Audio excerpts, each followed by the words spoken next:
is that he's adapted things from this time at Aberdeen. Now that could be down to players that he had.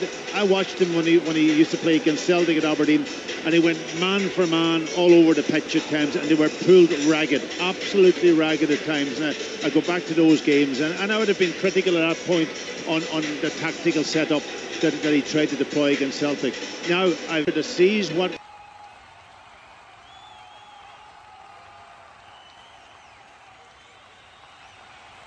he can do and what he can't do, and be able to adapt different tactics at different times. So that's what I like about Derek McInnes, and I like that from any manager that are able to be adaptable in the modern game.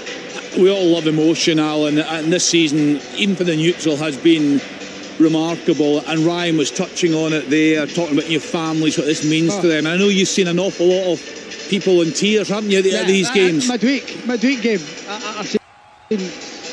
I'll name him after the game, but he was sitting crying next to me, and Liam was describing the Spittle goal, and as I went in he started crying, and I just looked at him and I was almost crying as well, and I couldn't say anything, and we went silent for a bit just because I looked at him and I was like, it's what it means. Now Celtic do this for, you know, my father-in-law's got Parkinson's disease. He's 72 years of age. He goes to every Hearts game at home, and he's a bag of nerves. It's incredible, and it's just everything. I've got the guy George Ego that sat that the famous picture at Den sitting with his mullet. Yeah. He's just, it's a ghost for him, because he just wants to right the wrongs of that if he can. Although none of us can do anything about it. We can sit and shout and cheer on the club, but it's the players out there. And for every person that's Hearts orientated, it would be really special. It would be. Celtic won't have an open deck bus round the town tomorrow if they win it, and that's a sad indictment on our game through here in the West, I've got to say. No, Alan, if that happens, that in Edinburgh will be different. I don't buy that for a minute. I totally get the story of Hearts, and it's incredible, and if they get it over the line, it'll be an unbelievable story. But what I can't have is that you undermine what Celtic will feel. No, Darren, I didn't mean it. I just mean that they're more used to it. The Celtic fans, they're more used to it, but you'll see every league title that they win, it's not diluted, it's far from it. But you've got people like Martin O'Neill in that dressing room. I'm telling you, this will mean everything as much to him as well. So it's been against the odds. From a Hearts point of view, I get that. No, I'm also mean I mean with Celtic. Because these Celtic players have been playing at that ground when there's been demonstrations. There was the AGM that was a disaster. So this, I think, is against the odds. No, that's not against the odds. Is not the right way of putting it. Right. What's happened to Celtic this season is totally self-inflicted. Right. So it's somebody else's fault. What's happened to Celtic? Terrible transfer windows, the governance of the club. They kind of stand off and poison between sections of the fans. Have you fancied them for the title though? That is again. Have you fancied them for the title? No, but this is all that they're doing. Oh, absolutely. They appointed Wilfred Nancy, nobody else. But the players didn't. My point is, these players have been through the ringer this season. I'm talking about the club. I think in 5 years' time, if Martin O'Neill goes on and wins a double, there'll be a documentary about this, and you'll be saying he is one of the greatest managers he already is that Celtic's ever had. When you actually go behind the scenes and see what he's had to deal with, all this sort of stuff, you know, his right-hand man in John Robertson passed away this year as well, so there's probably been stuff off the park that's happened as well that we don't really think of. Yeah, he's done a fantastic job. There's two massive stories, spells. Isn't there? There is two massive stories. Totally. And there is. I mean, the Heart story is the one I think that nearly everyone wants. I do agree with Tom. A lot of the reasons why Celtic are in the position they're in is self-inflicted. Now, the fans at Celtic, if they go and win this, it'll probably mean a little bit more than just the usual or the last 12 or 13 because of the situation that it's been in, and they've managed to come through it. I'm only speaking from a Heart side of it. I was there when they went in administration. I was there when the club. I went for lunch with Brian Jackson last week, and we sat. The administrator, and we went through it all, and he was so good with us at the time, but we were obviously going back over it, and some of the things that he was dealing with were absolutely harrowing. That I was so close to shutting the gates that you know the club was. And by the way, I was the issue in one of them. We played Inverness in a cup game, and I gave the ball away in the last minute, and Inverness ran up the pitch and scored. and they needed 300,000 to get through the next month or so, and there was 300,000 riding on that game, and I never knew that. And he told me at lunch, and he said, and then I had to go home that night. He said I was nearly in tears, and I said to my wife, I had to go and find 300,000, and I lost it on that game. And I, as a player, never even realised that, and it was my fault for the goal. So you think how close they were to losing everything. And yes, I watched fans, I watched kids come to Tynecastle with piggy banks to give the club money.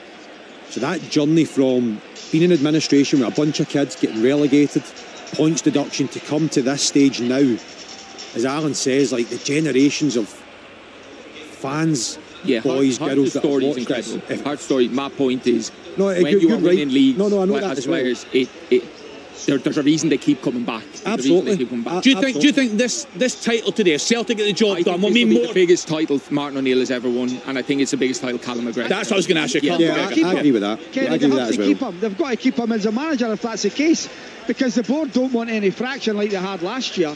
They would be foolish to let Martin O'Neill walk away. If he wants to stay, Alan, I mean, he's got to be in the conversation. He's got an appetite to stay. From what I've been told, he's got. If they get the job done today, why would you not? If he wants to stay, then if he wins today and he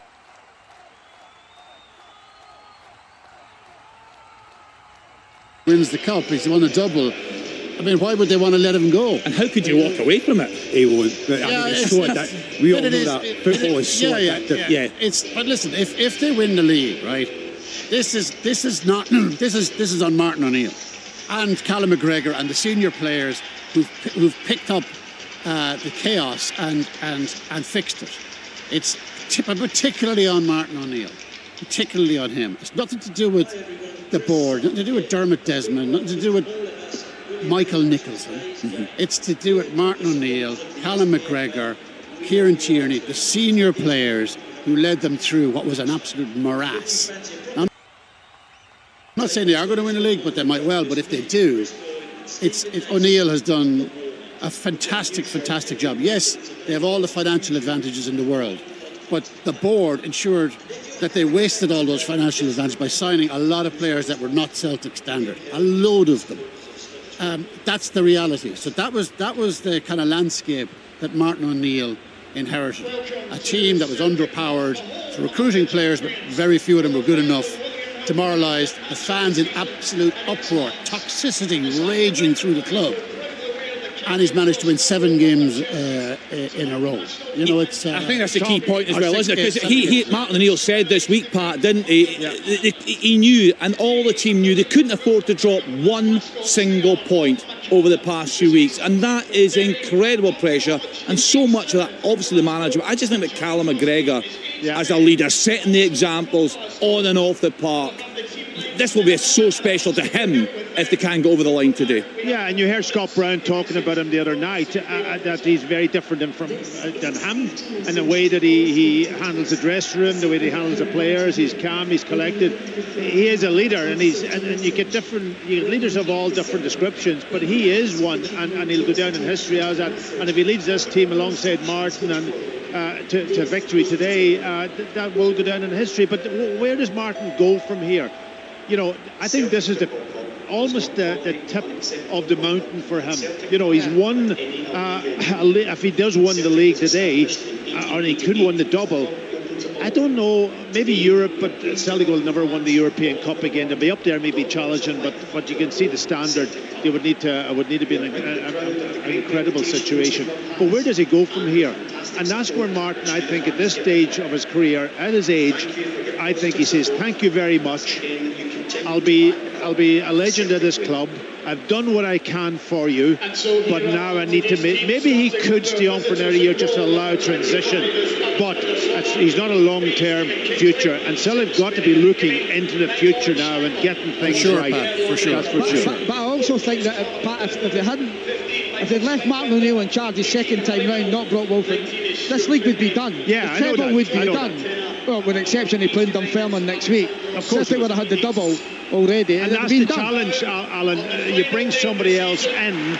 We all know what Martin can do. He's a different type. He's a manager. He's not a coach. But you bring somebody in, there's always a chance that it goes wrong. So they have to, whoever picks the next one, has a huge responsibility, huge job to do, and that because this club, the fan base, everything it has, the demands on that manager is absolutely enormous. That's the old adage saying that, you know what, if we win the double, we just rest on our laurels, and that's been the problem with the Celtic board in years gone by. It sounds electric there this afternoon, you'd have to say. Our plan on Sports, and as we're on the radio right through until 5 o'clock, then we'll hand off the ball between 3:30 and 5. You'll find us on YouTube, BBC Sports Scottish Football. Subscribe and post a comment. We'll get fan reactions, whatever happens today. There are, of course, 2 other matches in the Premiership today. Let's then get to one that's actually really important as well. Kerry Nidsan is at the game at Easter Road with Hibs taking on Motherwell. Good afternoon to you, Kerry. Plenty to play for there. You there, Kerry? Good afternoon, Kenny. Yes, I can just about hear you. It is packed, it is busy here at Easter Road. There is sunshine on Leith at the moment. Whether that remains may well be dictated as much by events at Celtic Park as it will be by events here on the park at Easter Road. 4th is up for grabs between Hibs and Motherwell. Hibs need to win. They've not had top 4 finishes back-to-back since 2006. That is what they want to change today. Motherwell have had such a brilliant season. They want to finish with a guaranteed European spot in 4th place rather than gambling that 5th might be good enough depending on the result of the cup final. 4 changes for both teams. A couple of significant lines there. Matty Connolly plays in goal for Motherwell, his first Premier start ever because Callum Ward is injured. Martin Boyle starts for Hibs. We thought it might be his last game in a Hibs jersey. There's been a change to plans. He has signed a new 1-year deal, so Martin Boyle is staying on here at Easter Road for another season. Good news for the Hibs fans and the backroom staff. They want to win here. They're also looking to Celtic Park for a win there. Of course, they are. Breaking news there for Hibs fans. As Kerden said, they'll be absolutely delighted. Regular updates to come from him. Next stop, the Falkirk Stadium. Falkirk are at home to Rangers. There for us is Chick Young. Yes, Kenny, the James Tavernier, they thought he might get this last farewell, this last chance to say goodbye to the Rangers fans. He's not in the starting squad. He's not on the bench. Danny Rule suggesting that he had an injury problem. He won't be. He's already played his last game for Rangers now. He is not involved today in this incredible scenario for Rangers. They have not lost 5 games in a row since 1983, and that wasn't down to one manager. That was the overlap of John Gregg and Jock Wallace back in the day. Danny Rule faces an unprecedented 5 defeats in a row as a manager here today. Incredible how Rangers have collapsed since the split. Falkirk, of course, having a magnificent season. Barney Stewart will be named the Young Player of the Year in Scotland at the Football Writers' Dinner tomorrow night. And John McGlynn wanting to go out with a bang and salute a season that she has to surpass next year. It's incredible what has happened to Rangers. Danny Rule, had a chat with him before we came on air, and he said basically that he'll have to sit down and do a lot of thinking. He has a job in his hands, and he's been thinking about it all week. Of course he has. It's a big job for Rangers, and I think we'll see a lot of changes in the team through this summer. Huge game for Rangers, huge game for Falkirk as well. They get salute from the supporters. A sparse Rangers support through here at Falkirk this afternoon. It could be intriguing, but of course we all know where the spotlight is, Kenny, this afternoon. Yeah, regular updates to come from the other 2 games. Of course, the main event, as Chick said, is at Celtic Park. The atmosphere is ramping up. So much pressure today on referee Don Robertson. Let's hope he gets the big calls right there today. There was a very strong statement, of course, from the SFA yesterday. So just final thoughts from our pundits. It's prediction time, guys. I don't think of any surprises here. You kick us off, Darren O'Dea. Celtic win. Draw, but Hearts to go over the line. I have no idea. Listen, the first time you wait to almost end the season before you commit yourself. I think that's the fairest. None of us have a clue what's going to happen. It's just too tough to call, Packy, isn't it? What do you think my answer will be? Mine's is the complete opposite. Yeah, I think you guys have said enough. You know, it's been an absolute privilege being part of this remarkable season. It's time now to sit back and enjoy the action. It's come down to a final day shootout. In around about 2 hours' time, Celtic or Hearts will be crowned champions. Our team is in place in the East End of Glasgow. Both teams right now in the tunnel, ready to come out. Callum McGregor really focused there at the heart of that Celtic side there. They are ready to go. Let's bring you the tension, the drama. We brought you every kick of the ball.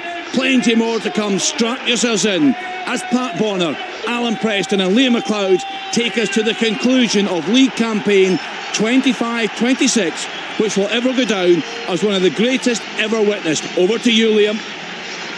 Referee Don Robertson leads the sets of players out into the Glasgow sunshine, with the pyrotechnics firing up into the Glasgow sky over on the far side. It all comes down to this. Right here, right now, the eyes of the football world are lasered in on the most exciting league match played in Scotland for years and years. The most important football match that will be played in Scotland in 2026. And a real battle for the ages. Martin O'Neill, the storied three-time title winner, who has come to Celtic's rescue and taken them to within one win of reclaiming their crown against Derek McInnes, who's threatening to scribe his own story in the Scottish football history books and lead Heart of Midlothian to the single point, one more point that they need to break the Glasgow stranglehold that has throttled this country's top division since 1985. Celtic, who have won 13 out of the last 14 titles, have not been at the summit of the Scottish Premiership since the 26th of September last year. Almost 8 months ago, yet here they are, hanging around, waiting for their chance to pounce, and they have it now. But this Heart side has shown what it is capable of for an extended period. It's won here already this season. It's unbeaten against Celtic. Indeed, they don't have to win here today. A draw is all they need. But as Aberdeen found out at Ibrox 35 years ago this month, that's not always a good thing, as they were denied on the final day across the city when they too needed just a point. Will the underdogs take the tape, or can the wounded champions rise from the ashes of an unstable, chaotic season with winners' medals draped round their necks? We are about to find out. For Celtic, it's Sinisalo in goal, Johnston, Trusty, Scales and Tierney, Nygren, McGregor, Engels, Yang and Tenekte, and Dyson Maida, who scored 7 goals in his last 5 games, leading the line. Those Celtic players in their huddle, the Hearts starting 11, come over to their small band of supporters, just over 750 of them, off to the right. They start with Swallow in goal, Steinvender, Findlay and Kingsley at the back, Altena, Beningame, Devlin and Milne, Kizaridis and Kabore, either side of Shankland. Trick as you are silenced early on by an early Rangers goal. Who will start the brightest here? The supporters beginning to take their seats. The referee Don Robertson, whose last visit here saw Celtic lose to Hearts under Wilfred Nancy. He took charge of that one. He's back in charge of this one with Kevin Clancy and Matthew McDermott on VAR. Derek McInnes down below us already pointing the way. He's trying to get the attention of one or two of his players ahead of centre, and it will be Hearts to kick off in the maroon shirts, white shorts, maroon socks, right to left. And it's Shanklin rolling it back to Harry Milne, who goes long with the left foot. Celtic in the green and white hoops. It's Kabore wins the first header against Scales, but it comes right through to Sinisalo. Celtic going from left to right towards the Lisbon line stand, the east end of Celtic Park. And Kabore, in winning that header with Scales, has suffered a head knock in the opening 15 seconds of the match. But what an afternoon, what a setting this is, Alan Preston. That's brilliant, absolutely magnificent atmosphere. All to play for both sides there. Hopefully it's a cracking match. Scales switching it to his central defensive partner. Trusty takes it up towards the halfway line on this near side. Out to Yang on this near side touchline. Now for Johnston. Was he on or off? He's got the early ball in. It was cut out. It's gone behind for a corner. Has it? No, it's stayed in play. And there was no offside flag there either against the Canadian, who was rampaging forward down this right side. Yeah, I thought he was offside actually. I thought he was about a half a yard on, and maybe if it continued, it might have ended up calling the offside. But really early on in this game. Get the decisions right, that's for sure. But all. Tierney driving down the left at the corner flag, pulls the low ball back. Hearts clear though, only as far as McGregor. Out to Tinecti, wide on the left, midway inside Hearts territory, finds Tierney on the touchline once more. Little reverse ball into the box for Maida, moves into a pocket of space, left hand side of the area. Back out to Tinecti at the left angle of the Hearts box. One back well by Kizarides though. Devlin, he's giving it away straight to Scales. Left side, Liam Scales trying to at least win a corner off Shanklin, which he has done. Celtic's first corner, listen to the roar of the home fans. Less than 2 in, 0-0. The first corner goes to the defending champions against the long-time leaders. Yeah, I thought Hearts should have cleared their lines there, get it up the pitch. They tried to play out on that sort of kind of almost right back position. Scales was quickly in, wins the corner for them, sets them up. Arne Engels in front of the safe standing section on the far side. Right-footed, bends it in, it's headed over by Trustee. Goal kick Hearts. 0-0 it stays. Hearts survive the first set piece delivery into their box. Yeah, it's a good ball in. A header there for Trusty over the top of the bat. Hearts have not settled yet, not really had a kick of the ball. One thing we felt was they wouldn't get away with the kind of start they made against Falkirk on Wednesday. Fits and starts. Seen it against Rangers, a good 45 minutes, 5 minutes in the second half. You're right, they can't afford to do that. Long ball from Shollo. Trusty beats Kabori in the jump, breaks to Devlin on the halfway line and manages to work it back to Stuart Finlay, the former Celtic youngster, with a long ball with a left foot. Trusty wins the header and out of play for a Hearts throw-in, and they're up the pitch finally for the first time. And it's going to be a throw-in on this near side. I believe Rangers have gone ahead against Falkirk early on. A meaningless game. Yusuf Sharniti's got it. How they wish that was part of this incredible title battle that we've been watching as Yang is nicked off by Kabori. Ball was won cleanly, says referee Robertson. This comes all the way back to Swallow at the edge of his box. Maida at close quarters, he gets it away though. Johnston wins the header, but it's broken to Lawrence Shanklin. He's scored here a couple of times before in Hearts colours. Back to Milne, forward to Beningame, out to Altena on this near side. Back to Shanklin, good play from Hearts here. Devlin picks up, left of the centre circle, shifts it to the right of it for Kingsley. Left foot low ball out to Kizarides. Dancing in field, he's away from Tinecti. Pulls it back to the left-hand side of the circle there for Finlay, and then out to Milne on this near side. Long ball, looking for Kabori. Gets the touch onto it, he's away from Trusty. Drags it out wide, away from Johnston, who puts the challenge in, and it goes out for the Hearts throw-in on the near side. Really good build-up play by Hearts there. That was lovely play from the left out to the right, back out to the left. Long throw-in now, Harry Milne. Steinvender's gone up, Finlay's up, Kabori's a physical presence. This will come straight into the 6-yard box. Finlay starts on the byline, run himself out to the 6. Harry Milne with a long throw into the Celtic 6-yard box. The Hearts header wins it, down goes Shanklin inside the 6-yard area. He's wanting a penalty there. I think he's got both hands up in the air appealing, as that's cleared out for a throw-in, and a hush descends amongst the home supporters here in the wake of that.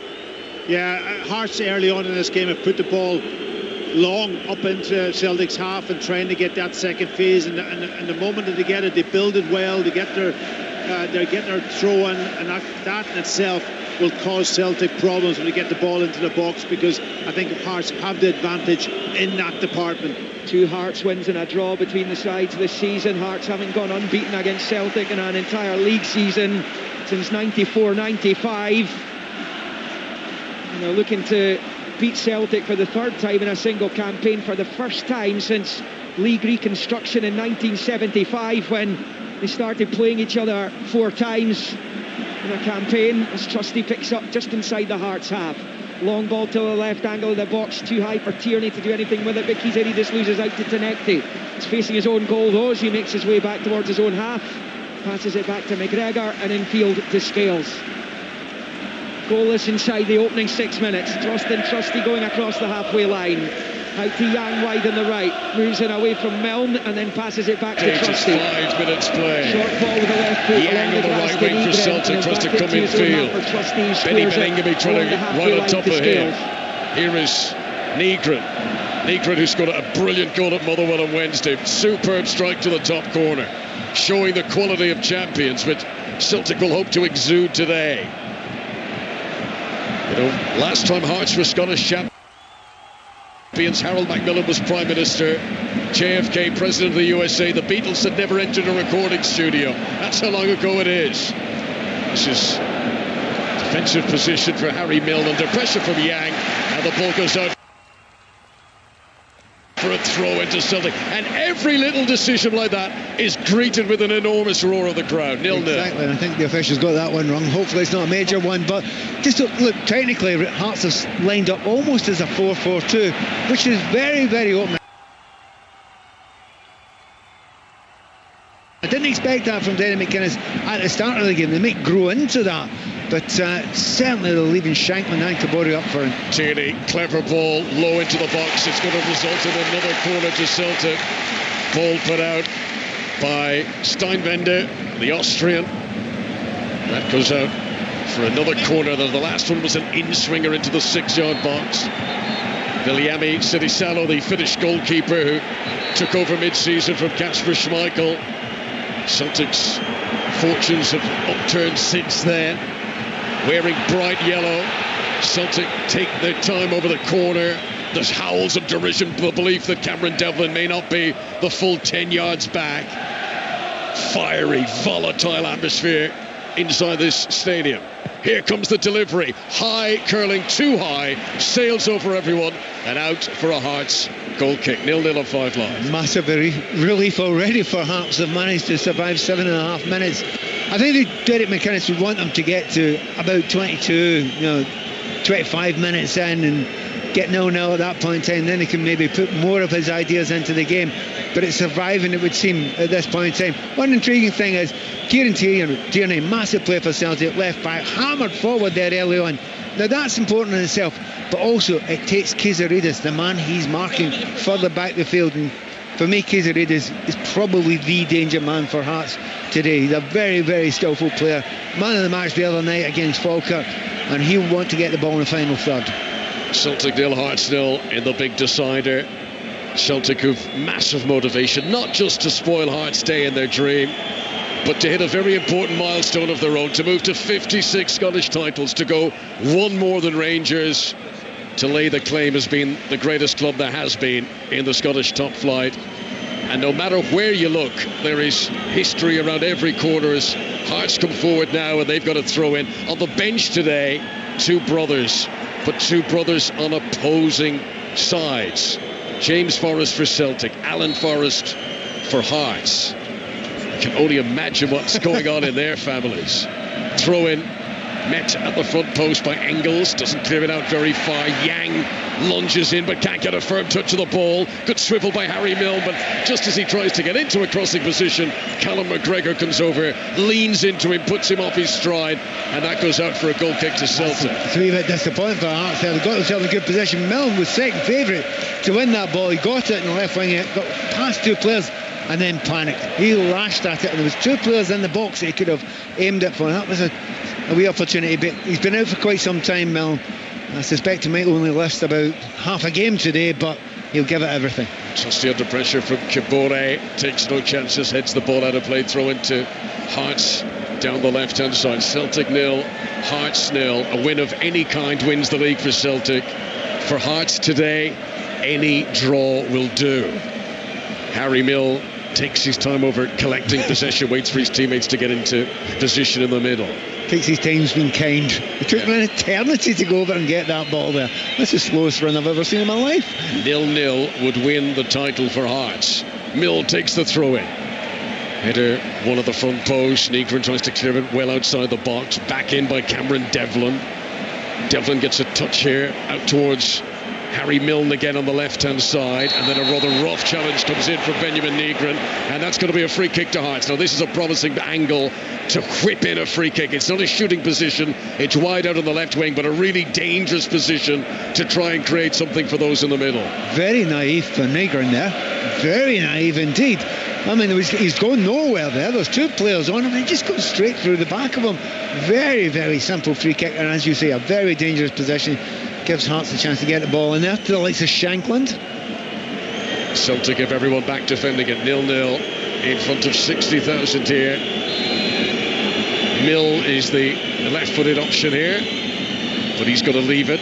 and it's a right-footed cross towards the back post, sent in by Chizaridis, so that goes out via deflection for a corner to Hearts. Corner to Hearts on the right-hand side, 0-0. It's one of those strange ones. If you are Hearts and you lose a goal, you think, oh, this is awful. If Celtic lose a goal, they're fine. They'll get back. They'll chase back for it.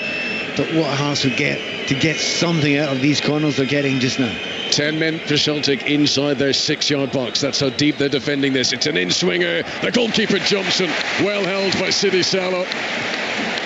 Catches it high above his head. Goalkeeper with short sleeves, holding it close to those dark-coloured gloves of his as he bowls it out underarm to Austin Trusty. And then an attempted pass forward by Yang Hun-jun, the Korean, is cut out.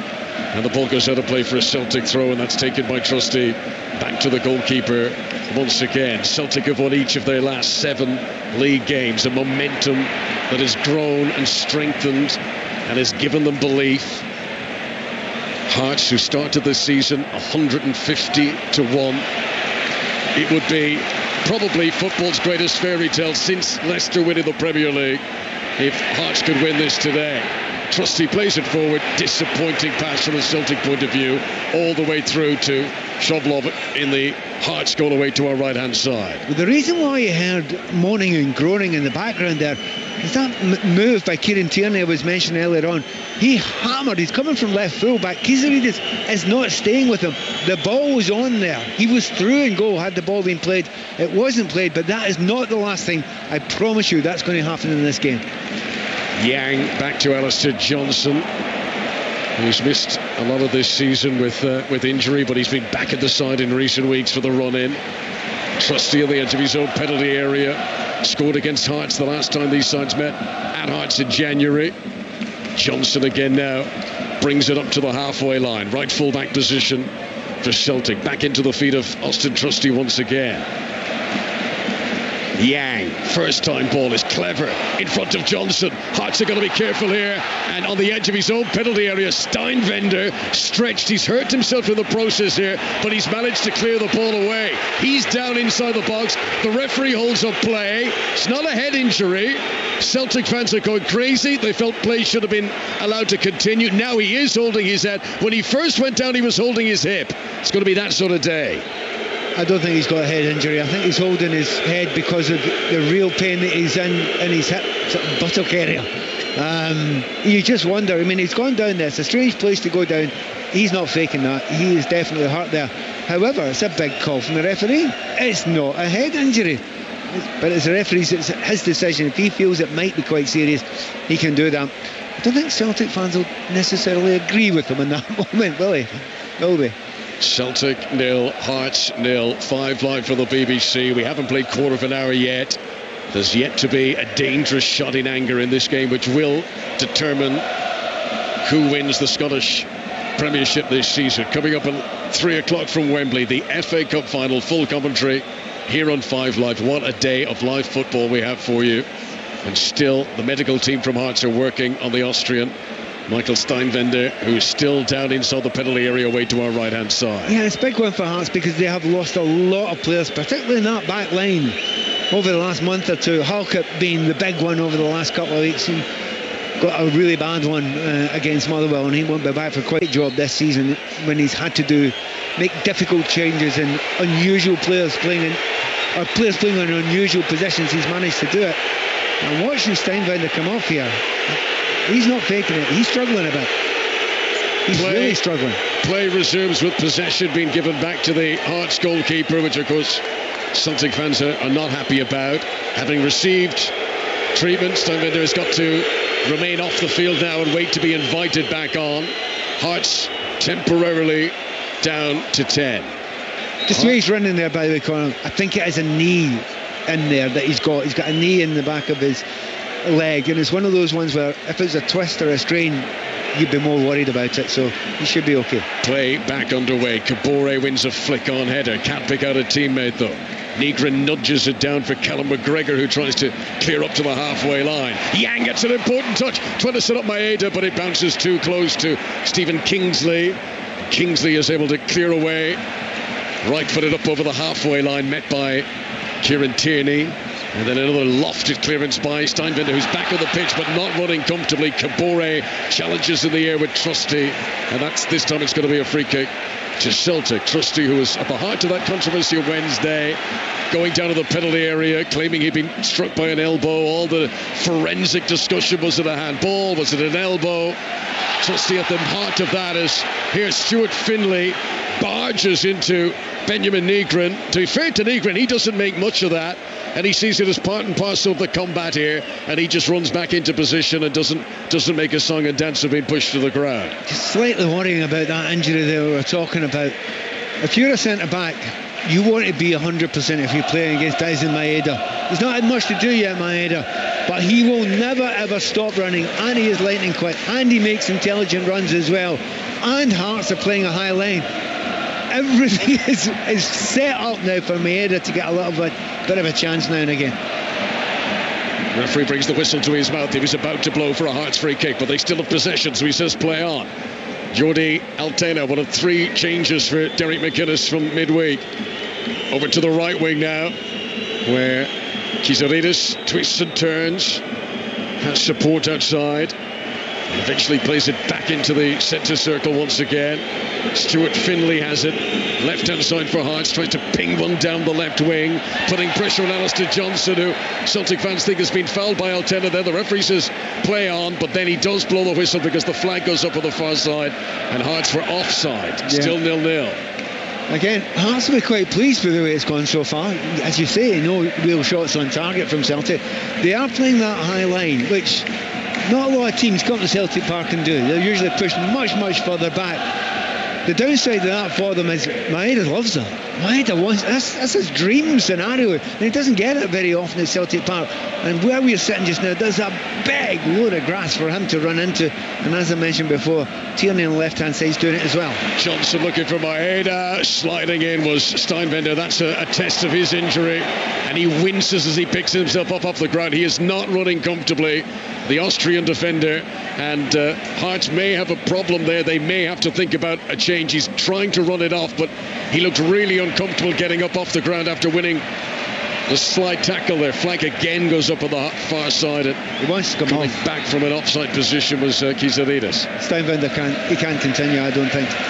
He's really struggling, and each time, I mean, Maeda's not stupid. Maeda's spending his entire time standing beside him, as if to say, that's the guy I want to run against. And it's a big call now for Derek McInnes to make. If he leaves it too late, they may lose a goal. He's got 3 defenders on the bench: Frankie Kent, Jamie McCart, Christian Borchgrevink. Yeah, the first 2 can be centre-backs easily and walk in there and do the job. That was the reason why I had Steinbender on, because he thought he was the right man for the job. He just has to turn position there, adjust his stance, and you can see visibly from our distance away the wince expression on the face of the defender. Could Celtic take advantage of this while he's still on the field? Almost 20 minutes played. Celtic 0, Hearts 0. 5 live for the BBC. This is Johnson. Right-footed ball, loads of backspin on that. Looking for Yang down the right-hand side. Brilliant first touch from Yang to control of the penalty area. Sliding in though, Harry Mill wins it back, and the flag goes up. Yang had been offside. One of those belated flags that doesn't go up until the ball is cleared away. But it's not complicated what Celtic have to do, is it? That's just a dink over the top. It's not. You don't have to do anything intricate. There's a whole load of space in there you need to dink into. Yang is quick on this right-hand side. We all know Maeda's got fantastic pace and will always run. And as I say, on the far side, Tierney's doing the same thing. It's a bold move from Derek McInnes, and it's not the move I expected him to make. That doesn't make it wrong. There's been many times that Derek McInnes this season has done the unexpected, and it's worked. Coming up later on at 3 o'clock, Chelsea against Manchester City, the FA Cup at Wembley. This is Kabore into the penalty area for Hearts. Tries to get a shot in on target. Good defending by Trusty. Took all of the sting out of that. And Johnson should be able to clear away from the right fullback position. Lashes it up towards Maeda. But it skips away from the Japanese international, and Hearts regain possession. Pass played by Mill down the left-hand side. Kabore, who's putting in a lot of hard yards in these early stages, chases after it. Ball goes out of play. Throw-in decision is given to Hearts. No chance for a long throw. They've had about 3 or 4 already. This will be, I would guess, about the 5th one. Chance to put it in there. We know Shankman's good. Kabore's, he's a handful as well. If you can put it in there, and that's one of the great things of having Milne on there, he will deliver it into that 6-yard line if he needs to. Stuart Findlay has gone forward. Steinvender with this injury we're talking about, he's gone forward. Ball is thrown in. Shankland leaning backwards, does get his forehead to it, but can't propel it with any sort of pace goal bound. And Celtic have already got the ball back in play. 0-0 here on 5 Live. Game's absolutely flown by. 21 minutes and getting to that area where Hearts are thinking, okay, maybe we can get our play in. And there's not been a lot hard in midfield, is there? There's not many passes. You're not seeing a great deal of McGregor. You're not seeing a lot of Devlin there. Both of them lovely controllers of the game. Neither have been able to control this game so far. Hearts, who would be the fairy tale story. Celtic looking to do it for the establishment, for the old guard. Kabore with a shot that spins away off target. But you know, the thing about league titles, different to cups, you can't fluke a league title. You know, if you win it, a 10-month-long season, you are the best team. Yeah, it's hard to argue against that. And by the way, Celtic fans would hate you calling them the establishment. They would hate that. In this, they very much are the Goliath to the David. 40 years. It's been a team from Glasgow that has been top dog in Scottish football. And Hearts, who've travelled here from Edinburgh today, are trying to change the course of history here. 0-0 for the moment. At the moment, as things stand, Hearts would be Scottish Premiership champions. Conor, that's all very well, but during the game the other night, the league position changed 8 times. 8 times in one game it changed the position. This is Shankland inside the centre circle, rolling the ball back to Findlay. 10 yards inside his own half, to the near touchline now to Altena. He's got the socks down low, sort of Jack Grealish style, low down below his calf muscles. Findlay once again turns and rolls it back to the goalkeeper. Schwalov away to our right hand side. He blasts it high into the air towards Shankland, beaten in the air by Liam Scales. Findlay, left footed, down the left channel. Kabore sprints across from a central location to put pressure on Johnson. Johnson's header infield was a bit risky there actually, but it fell to other angles and the Belgian was able to control it rapidly. And now Kieran Tierney has possession on the left-hand side and he lofts one down that left wing. Good ball to Nekti into the penalty area, is he? Just held up by Steinvender. Again, not looking comfortable, but clears it away for a Celtic throw on the left-hand side. 0-0. Again, it's that very uncomplicated ball, which is lump it over the top and go and chase it. And it's getting Celtic into all sorts of good positions. But so far, Hearts have held. It's slightly... by their fingernails are holding on to that, but they are holding so far. Hearts fans, the 800 of them, minuscule amongst the 60,000 Celtic fans. They're trying to make their voices heard. Incredible atmospheres at Tynecastle all season. So difficult to replicate that here, though. As that heavy challenge goes in. Altena is down in the D. I think it was Johnson was the player he collided with. And the referee is walking over. He is... ushering away the Hearts players who were appealing that was serious violent conduct. He's going to have a word with Johnson, but he's not reaching for his pocket. Not yet anyway. Shankland comes across as the Hearts captain to continue the... I can't believe he's not letting somebody come on and have a look at him. That was a bad hit. It's a head injury. You've got to bring somebody on, referee. Come on. And they are now invited to come on. So Jordi Altena is down. And treatment coming on for him after a heavy collision on the D of the penalty area that Hearts defend. I underline, by the way, I don't think that is a deliberate, nasty collision that he's left himself in there to, hurt the opponent. I think that just happened the way it was. He went to turn round and realised he's run into him, and he really took a real crunch in his head. It wasn't head to head. I think it was more shoulder to head, possibly. The video assistant referee is Kevin Clancy. He's had a look at that, and no further ongoing checks. They're satisfied with the on-field decision that was not worthy of anything other than a speaking to from the referee to Johnson. Chelsea Man City in the FA Cup final. You can listen here on 5 Live. You can watch on BBC One. Or if you want the best of both worlds, you can do both simultaneously via the red button, where they'll have it all synced up perfectly. You can watch the pictures and you can listen to the commentary from John Murray and Ian Dennis live from Wembley. 3 o'clock, the FA Cup final later on today. And by the time that game kicks off, we will know who the Scottish champions are for this 25-26 campaign. But right here, right now, it still all hangs in the balance in this title race that we always knew was coming down to the last day.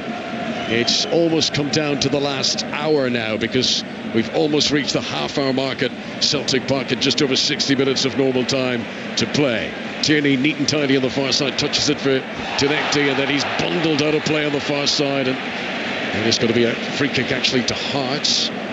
Tinekti deemed to have fouled Kizaridis over there. To Celtic, the free kick. Tierney takes it.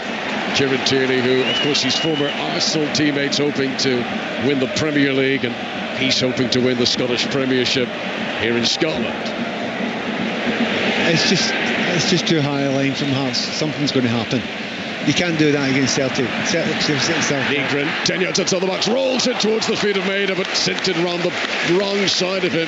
He wanted it to roll into his path one side, and it drifted past him and straight through to the goalkeeper, Sidicello. I would say Maida's probably half a yard offside when it's played through, but it just shows you there are gaps, there are spaces. It's going to be so hard for Hearts to do this, but having said that, they're holding on, and also they're just keeping those players up front. It's still playing like a 4-2-4. And that is really impressive for Hearts. Shankland's done a good job. He's made it difficult for the defenders that are trying to mark him. As I say that, brings down Kieran Tierney. But possibly nobody's working harder on that pitch there than Lawrence Shankland himself. Known as a goal scorer, but he's working his socks off too. This keenly anticipated game has yet to produce a solid goal scoring opportunity for any of the main target men. Lawrence Shankland's had one header, but you wouldn't even call it a half chance. And Maida, who's got 7 goals in his last 5 games in all competitions, he's still waiting for an opportunity to come his way today. Celtic 0, Hearts 0, the last day of the season. He's shouldering the ball out of play there. Steinwender, who still, you would not say, is running comfortably. I'll tell you one thing about Celtic. Connor. Steinwender did the international sign of get me off, rolling his hands. Very mechanistic. Ignored them. As if to say, well, I know you. I know you better than you know you. You're staying on. And it's worked. Yeah, he's not 100% just now, but he's a lot better than he was before. McInnes, who knows this is a day to gamble. Hearts want no regrets. Oh, that's lovely from Johnson down the right-hand side. Put it one side of Mill, run around the other, try to send it across, but Altena was back defending, doubling up back there, almost like 2 left-backs for Hearts. And the cross is cut out, and possession goes all the way back down the other end and back to Stidicello in the Celtic goal. He plays it short to Liam Scales. 5 live on BBC Sounds, this lunchtime kickoff. Celtic 0, Hearts 0. Tense, nervy, almost unbearable. Scales, midway inside Hearts territory. 28 minutes on the clock now. You wonder about it, because you hear the so-called ultras in the corner for Celtic making a noise and the drums are banging, but if you listen to the rest of it around here, that tension you're talking about is palpable. The longer it stays 0-0, the more nervy Celtic in particular will get. Of course there'll be nerves for Hearts, but at home Celtic will expect to win this game, and the longer it stays level, the more anxious they will become. Martin O'Neill is down in the technical area, the very retro looking tracksuit. That is a tracksuit he could have worn in the 1970s. And just a reminder of the different eras that he spans. What a career as a player and as a manager. And hoping to win yet another trophy with Celtic here today. Hoping to win yet another one next weekend in the Scottish Cup final. Celtic on the attack at the moment. Steinwender wins a header in the edge of the penalty area.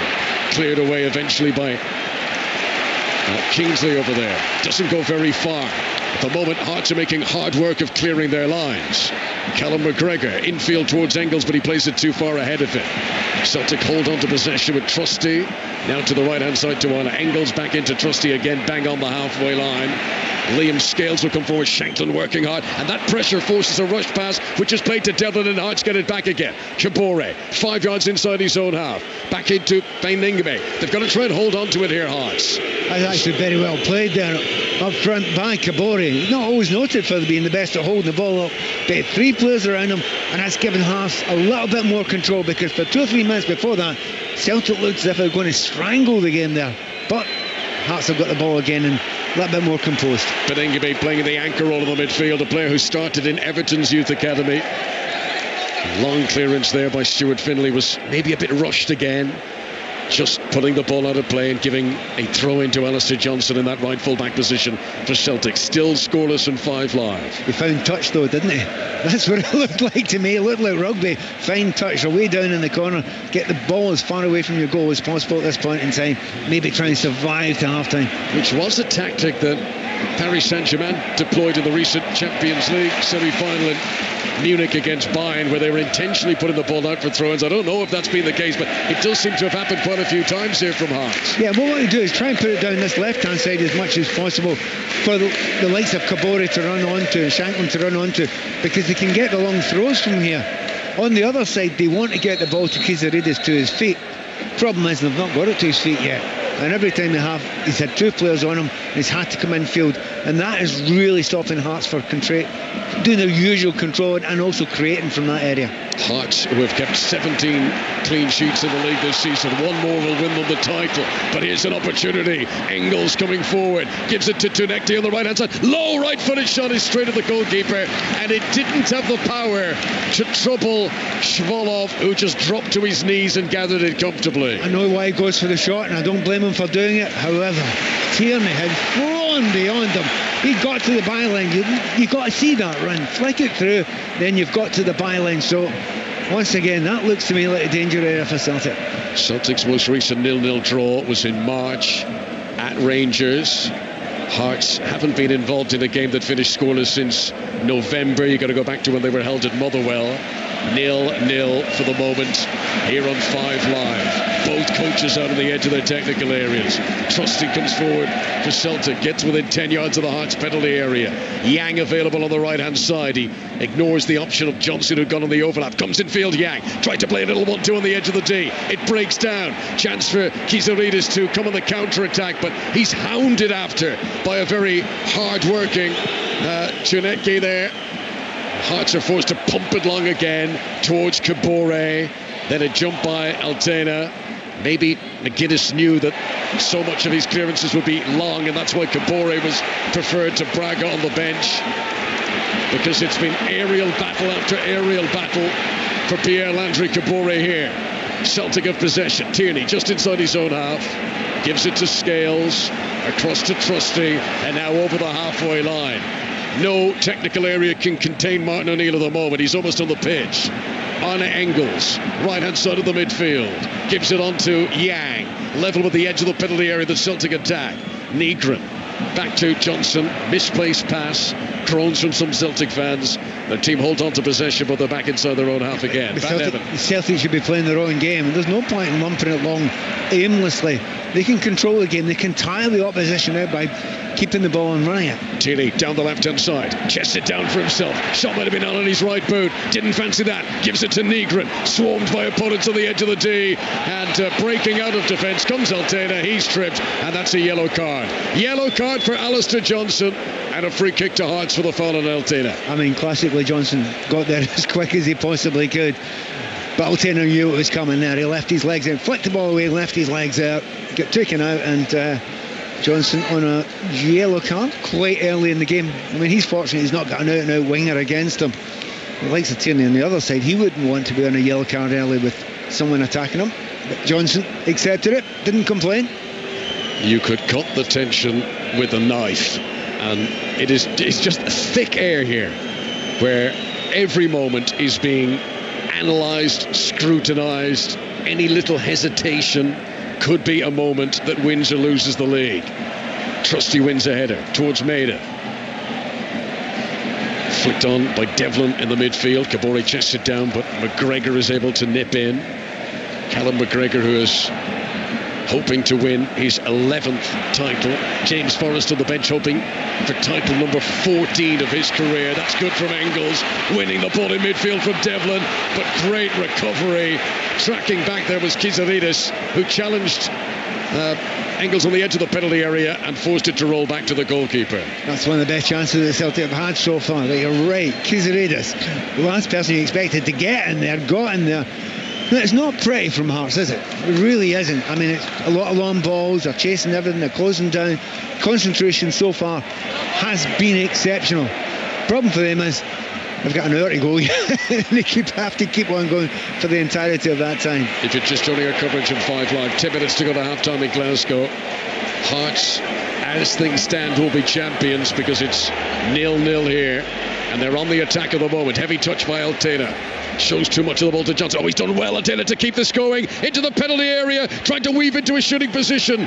No room for the shot. Gives it back to Bing Ingame. 10 yards outside the box. Altena again. Whips one here. And that was speculative. Too high. Too wide. They scored some really eye-catching goals in midweek. But that is way off target from Yodi Altena, who's never scored from Hearts. And that is a goal kick to Celtic as it remains scoreless here.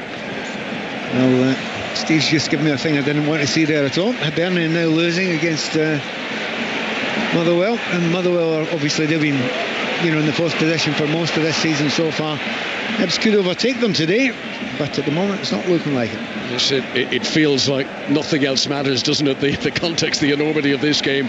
Rangers 3-1 up in Falkirk in another game that started at 12:30. Hibs trailing Motherwell, as Pat says. Well, that's European football possibly as well, so for those two teams it's huge. The top 6 in action today, the bottom 6 in action tomorrow. Final weekend in Scotland. Yang in possession for Celtic. This game decides the league title.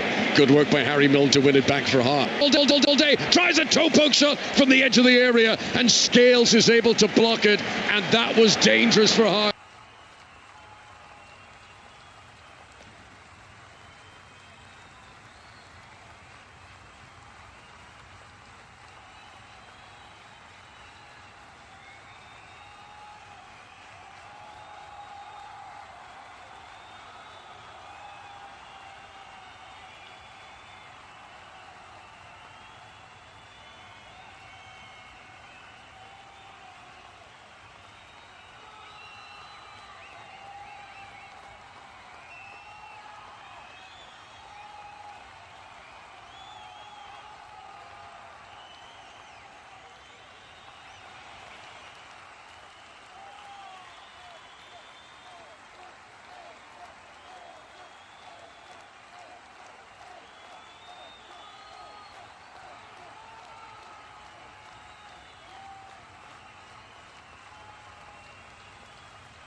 For Chelsea, captain Reece James and goalkeeper Rob Sanchez are both fit, and so they make 2 changes from Liverpool last weekend, but the same system with Santos and Jorgensen subs, as are both Neto and Garnacho on the bench. Thanks very much to John. No, you can continue if you need more, John. Okay, yeah, City, they make 5 changes from midweek with the very big news, Rodri is fit and in the team. Of course, Haaland, Doku and O'Reilly back in, Trafford's in goal, Phil Foden only among the subs for the FA Cup final. Kick-off, 3 o'clock, full commentary here on 5 Live, John, with Ian Dennis for commentary of that one. Spittle prepares to take a throw in here for Hearts. Arches his back, slings it in as far as he can. Attempted little flick on in there, but there wasn't a firm touch, and it goes back out for another throw in again. Just while we were getting the team news of the cup final, there was a great surge into the penalty area by Chesnikov. His first touch of the ball, and that was a real impact. Lashed it in across the face of goal, but there was no one to finish it off. The latest throw-in comes in from Spittle. Here's Chesnikov again in the penalty area. Tries to shuffle the pass, but good defending by Maeda. Maeda clears up towards the Iheanacho. Good first touch. Tries to turn the defender.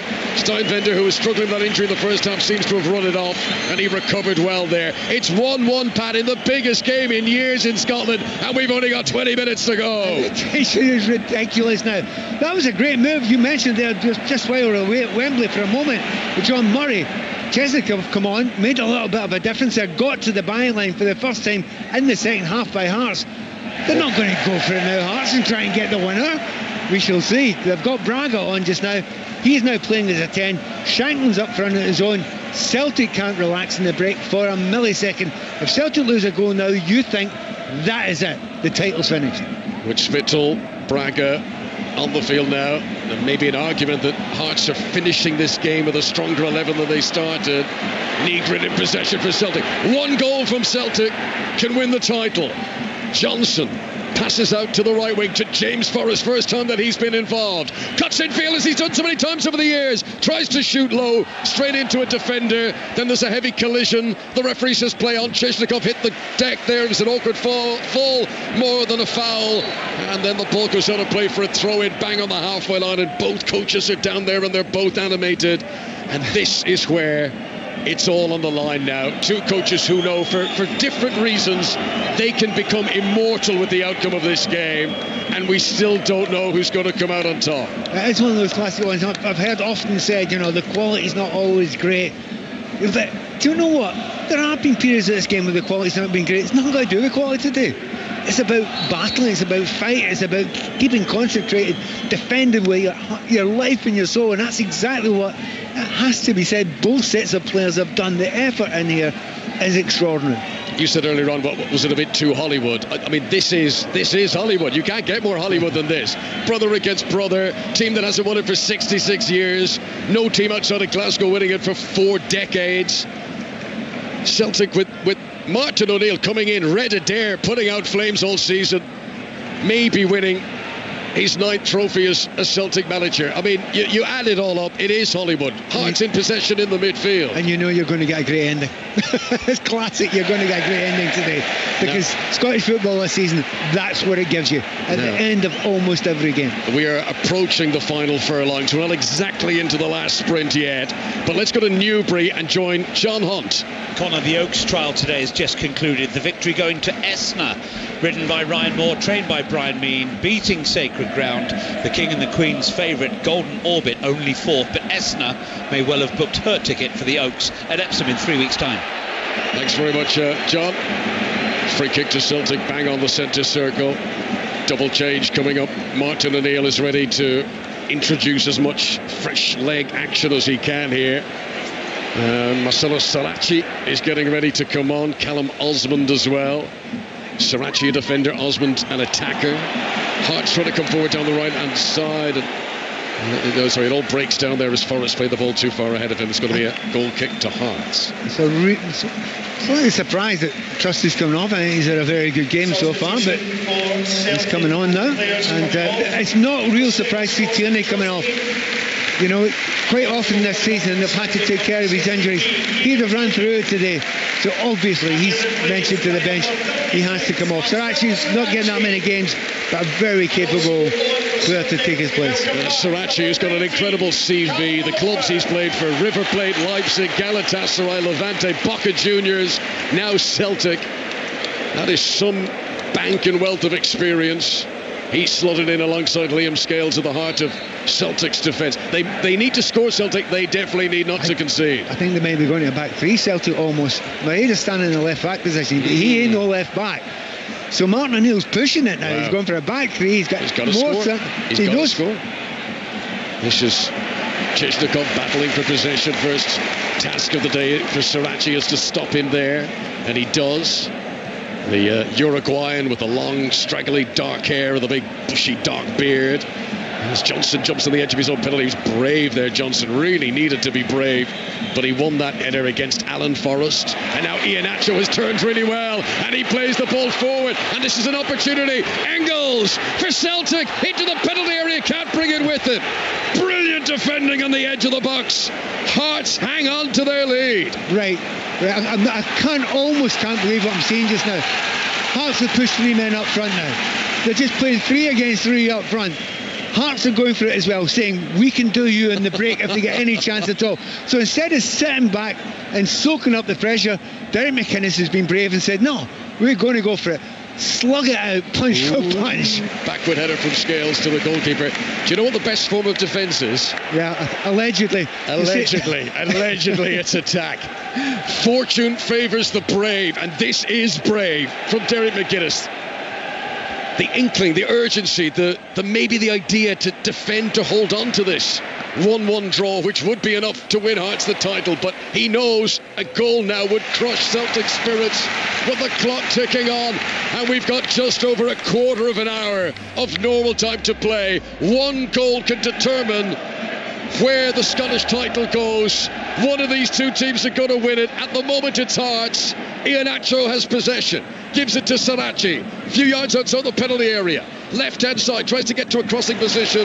Steinbender is able to intercept, and despite the best efforts of the goalkeeper Schwolow, he can't prevent that from going for a corner. Shanklin's kicked the ball away. Now it doesn't really matter because of the multi-ball system. There's already a ball on the quadrant. For a moment I thought he was going to get a stupid yellow card there, but it doesn't matter because there was a ball already on the quadrant. Yeah, he's claiming he was trying to control it. Very, very good, Lawrence. You've got better control than that, mate. Engels to take the corner. 5 live from the BBC. This is exhilarating. It is scary. Corner play towards the back post. Iheanacho stretching backward, heads it straight up into the air. James Forrest with a header down. Then it comes off Kent, and the goalkeeper grabs it, and it's still in play. And Hearts breathe a sigh of relief again. They had a chance there to play out to Claudio Braga.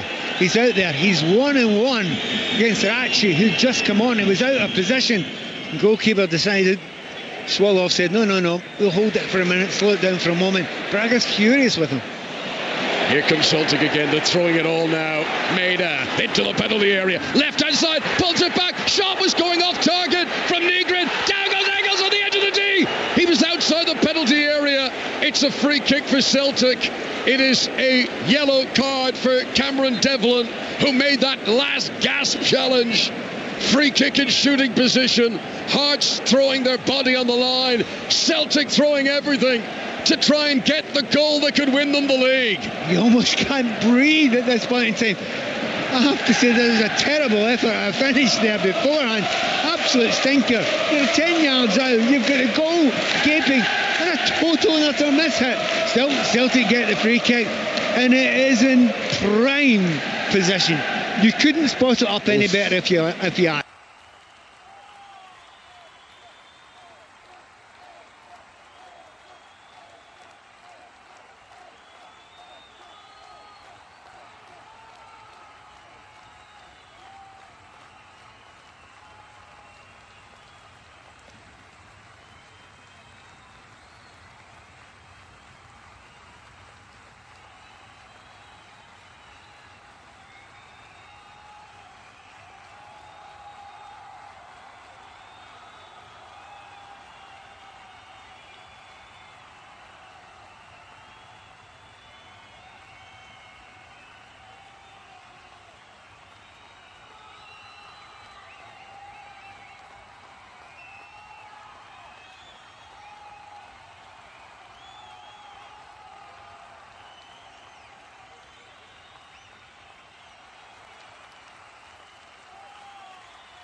Oh, that was a good one. That was a good chance there. Got to do a little bit better than that. Just a pretty easy shot into the keeper's arms. The thought that a Forrest brother could score and one of them could win the league for Celtic and one of them could win the league for... Here's Iheanacho! Shoots and it goes back off the post!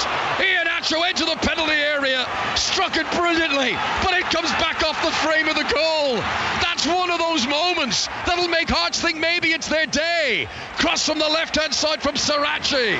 Callum McGregor stretching every sinew to get to the ball first. Celtic have possession. They're still struck here by the ball striking the post. The whole stadium shook there. What a shot from Iheanacho. You can't get any closer to winning the league than that. This is Iheanacho again. 15 yards outside the penalty area. Right hand side of Celtic come forward. 1-1 and 5 live for the BBC. We've got 10 minutes of normal time to play. It's all up for grabs. Sarachi for Celtic into the penalty area. Dave Flake, good shot, touched over the crossbar. Negrin nearly won the league there. What a shot, what a save. Right, Celtic have dialed it up now. This is what they do at home when they need goals at the end. Corner's already taken. James Forrest played in low into the box. Turn, shot off target again though. It's going to be no, it's not another corner. It's a goal kick this time. Hearts breathe the biggest sigh of relief. I've seen this so many times over the year, Connor. I'm sure you have as well. They know how to dial it up. They know how to increase the pace, put the pressure on. Obviously, they've put lots more forwards on the pitch as well. But these Celtic players believe it because they've done this sort of thing before, time and time again at this ground. But can they do it again? Celtic have shown a lot of resilience this season. This is when they need it more than ever. Looking for title number 56. They have done it before. They've seen it all. They have the team. One goal since coming on, the player of the year, sprung for the bench to make an impact, and he's struggled so far in that regard. As Johnson tries to bring it out for the back, and Forrest eventually runs into a tackle. Throw into Celtic. No time to waste. 1-1. It was a brilliant moment there with Forrest on Forrest. When Forrest beat Forrest, you won't be surprised to hear the Celtic one. Derek McGuinness, who as Aberdeen manager lost 3 cup finals against Celtic. He will have dreamed of a moment like this. He is, I'm sure, not daring to dream what the next 10 minutes could deliver on the bench for him. Is Katrina Gorry, who is expected to feature in some capacity, as it was announced this week that the captain will leave West Ham this summer. Andre Jeglert's made... Looks like we've just lost Angelina Kelly's line there. Let's go to Chris Hull. He'll be watching Liverpool against Arsenal. Well, the Gunners' target today is simple and vital. Secure the runners-up spot and therefore automatic qualification for the league phase of the Champions League next season. That will happen with a win or a draw over a Liverpool side that are second bottom, safe from relegation and nothing to play for but pride. This week Arsenal confirmed club legends Beth Mead and Katie McCabe will leave the club after 9 and 10 years service respectively, and both play their final game for the club today at Anfield. It's Liverpool hosting Arsenal ladies.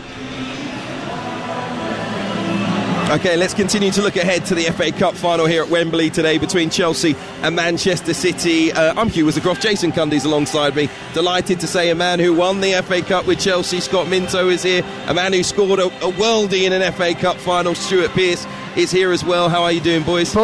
All really good, mate. Yeah, I don't like to talk about it. Don't mention it. Don't like to talk about it. In that case, nor do I. Of course, former Manchester City manager as well, Stuart. It's a great day as ever. The FA Cup. I've been asking everyone that's come on, you know, their feelings about the FA Cup. You've been there, done it, played in it, of course, as well. But before you were footballers, how important was the FA Cup for you? Well, bow to Piercy first. You go first. Yeah, I'll start the timeline off back in 1970, shall I? When I had a soft spot for Leeds United and Leeds Chelsea final in 1970. Played on a quagmire of a pitch here. What a memory. The build-up, the all-day build-up we used to have as kids. Yeah. I think I was 8 years old then, and obviously the replay back at Old Trafford a few days later. when one of my heroes, David Webb, who played for the club, he come to QPR, and I fell in love with him as a player. So brilliant. But following on from there, all the subsequent cups, the mystique of this competition still magnificent in my eyes. Yeah, I feel obviously incredibly proud to have played in the 97 cup final, but it's actually growing up in the 70s and 80s. The first cup final I remember was the 77 one, where Manchester United beat Liverpool. Okay. 76 was Southampton. So for me, even though I feel that I'm very fortunate to have won the competition, actually it superseded by what I was like as a kid watching it. And as Piercy was saying, it was starting, to be fair to TV, what they've done this morning as well. At 9 o'clock in the morning, lots of game shows going on, and we're all sitting there. Your mum would come in and give you just tea and toast every so often, and she didn't like football. She'd go back out after 2 minutes, but it was just such a special day. The best team in the country won the league, but the biggest game of the season was the FA Cup final. I looked at the TV schedule from 1972 Arsenal Leeds yesterday, and in there was something very special. It was the captains presenting the two sides on TV. They would introduce you to the rest of the squad, introduce the nation to the rest of the squad. I'm not trying to date you at all. Was that a thing when you still played? Did you get introduced? I'm glad you're not trying to date us. I am carbon dated, actually. I'm like an oak tree. Cut me in half and you can go back to the 1880s, to be honest. I don't think we've done a lot of media build-up, probably more than you would normally do in the build-up to it, that type of thing. I remember, I think Charles and Di were sort of the honorary guests when I played here with Forest in 91, and then fortunately come back here with Newcastle a few years later as well. But I think you do a lot more exposure, and especially nowadays I think the players are used to doing an overkill of media work and stuff. In those days it was a rarity, to be fair, to see players away from a football pitch on television. Yeah, we had the build-up. Obviously your suits get fitted and stuff like that. I was on Zig and Zag. Do you remember Zig and Zag? Yes. With Suggs, who obviously is the lead singer of Madness, and he did our song Blue Day, and for me it's the best cup final song out there, but I'm slightly biased. And it's sort of going into that, it was just, this is it. You watch this as a kid and you're just about to be involved in it. But fortunately, I didn't think too much. I don't think it's good to think generally in life. I think it's good to just do. And I went there, 80,000, obviously hundreds of millions watching around the world, and just tried to treat it like a normal game. You were famously cool as a cucumber on the Wembley pitch, weren't you? You had the sunglasses on, didn't you? You look like Keanu Reeves in The Matrix. I'm just about to post that, actually. Someone just reminded me of that. It will be this afternoon when we go and get on commentaries later. Listen, let's look ahead to the game. Very important, obviously. From a Chelsea perspective, Scott, what do you expect to see from them today? And Callum McFarlane, what a day for him. Callum McFarlane against Pep Guardiola. That is crazy.